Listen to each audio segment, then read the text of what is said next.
One, two, three, go. Hello, hello, world. My name is Ashley Collins, aka The Onto Dragons. Welcome to my YouTube channel, The Breakup Diaries. So, if you know me in real life or just online, I hate everything about AI. I know you're gonna say I'm a hypocrite. I just recently, did I do it? So one of my friends used my likeness for a music video, and it's actually #1 trending right now. It's really cool. But as I like to go on walks at work, and as I was walking, I saw the sign saying "Learn AI," and I was like, you know what? Let's give it a shot. And I went to this room full of people who have a million more experience than I do, but I tried to actually really listen and and not be jealous. But I met this really very kind woman. She runs Midnight Productions. Go give her a follow, and the speaker, I couldn't stay long. It was a 2-hour class, and I only had a 15-minute break. But I'm like, maybe you'll get a little ounce of motivation, Ashley. So I tried to, be, observant, not be angry or jealous. And he said some things that I've realized that what I'm lacking. Number one, I need to invest in an editor. I hate editing my videos. It usually always takes me 2 days. Why does it take you so long, Ashley? Because I hate hearing my voice and I hate seeing my face. So if someone else can do it for me, that'd be fantastic. Number two, AI doesn't know anything itself. AI is predictive of what it thinks the next thing should be. So in a way, you're still creating because you have to tell it what to think, if that makes sense.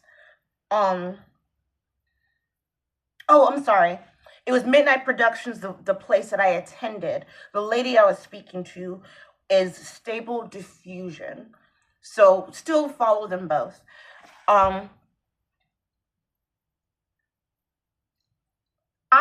have to create. I've been doing theater and film and dance all my life.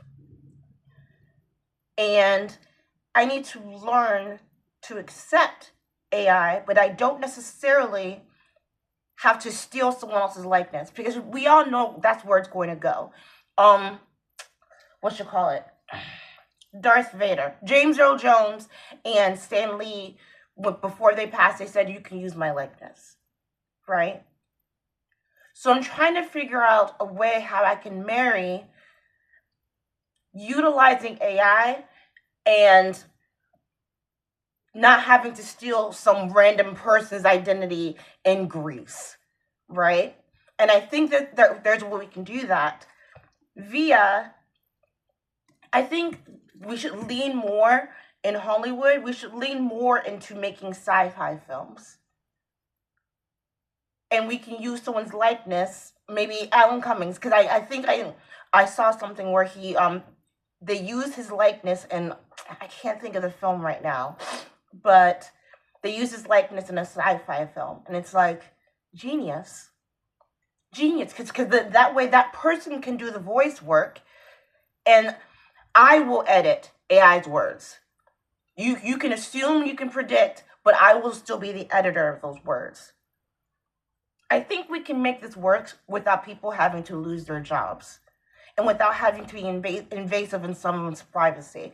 I hate, maybe I should just delete Facebook, but I really hate when people put people's faces on other people's bodies, or they'll adjust their body. And I'm sure you're thinking of Photoshop, but there's a certain look to it where it's like, no, that's not Photoshop. I know what Photoshop looks like. But I think we can make this work and still be genuine artists and not just lazy people sitting on a slop I keep hitting this. We just got a new dresser. Our neighbor is moving and he gave it to us. God is good. God is good. Okay. Um, Before I left, he said, use this as your inspiration and turn it into your own voice. I think that's what I'm going to do. Are you becoming more open to AI, Ashley? Yes. Ugh. If it's going to be here forever, might as well. Okay, what else? I didn't think this was that big of a deal, but I'm kind of glad that this is happening. We already saw this coming, right? Because this happened with Jaguar, the Land O'Lakes butter, and the huge one on Jemima, right? I would even argue McDonald's. Remember when McDonald's used to be pretty? You know, there was so much color and life, and it was more like an experience. Like, you didn't have to sit down at a McDonald's, but you did. It's kind of like how Chick-fil-A is ish. You know, they have the playground. The kids can go play, and I'll sit down and eat and talk with the husband, you know, or just like relax, right? Now look at McDonald's. It looks like a bank, and you want to hurry up and get out of there. I haven't been in a McDonald's in years. Not because like I'm trying to like protest, but I don't really eat McDonald's. I'll get a breakfast sandwich every now and then. I just don't really like McDonald's. Okay. Cracker Barrel. It was founded in 1969 by Dan Evans and Tommy Lowe. I used to work at a restaurant called Florida Cracker, and it was actually quite miserable. I don't know why I'm smiling, but we tried to emulate the whole Cracker Barrel thing, and a Florida Cracker is actually a cowboy. It's a traditional name for cowboy, and let me tell you, we were just as busy as Cracker Barrel, but we still had that same feel. We had a gift shop. We also had a bar, actually. I think that's why we succeeded so well. Why am I saying we? I don't work there anymore. And I was so miserable there. But just the hours were just stupid. But the cracker on the barrel was inspired by the founder's uncle. And like I said, I think when people think of cracker, they think of like a racist white man. No, it's basically a cowboy.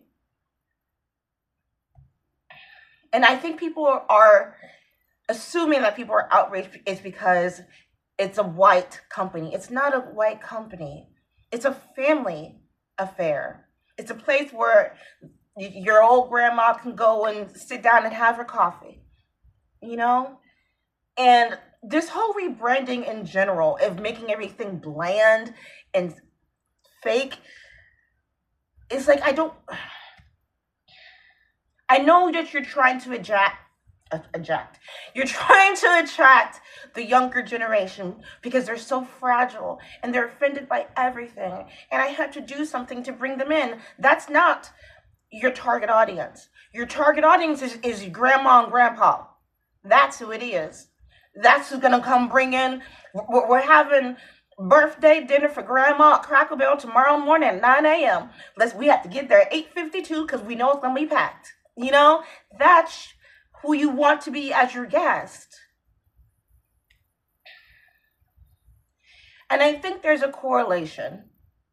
These people, these CEOs who are taking over the marketing or of whatever company, there's a correlation of maybe the school that they went to and their professors. I know that when I went to college, I was 1,000,000% indoctrinated. Oh my God, I was angry. Oh, talk about angry Black woman.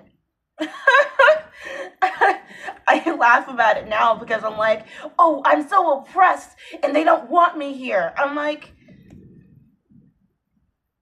years later, I'm like, oh my God, how easy was that?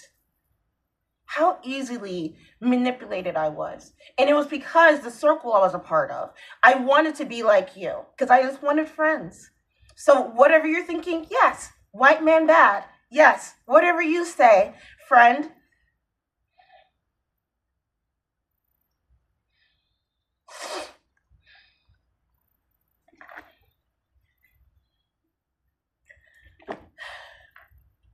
You don't need to apologize for racism. It's been over 200 years. Are you going to do this in the next 200 years? And then the next, and then the next? How sad. I sincerely, oh God, I really hope reincarnation is real.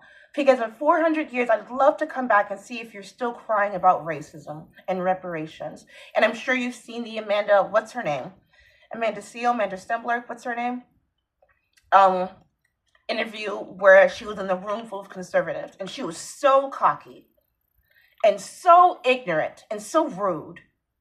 This was your opportunity to learn and understand. And you're over 40 years old. Why are you over 40 and this ignorant? And you're rich.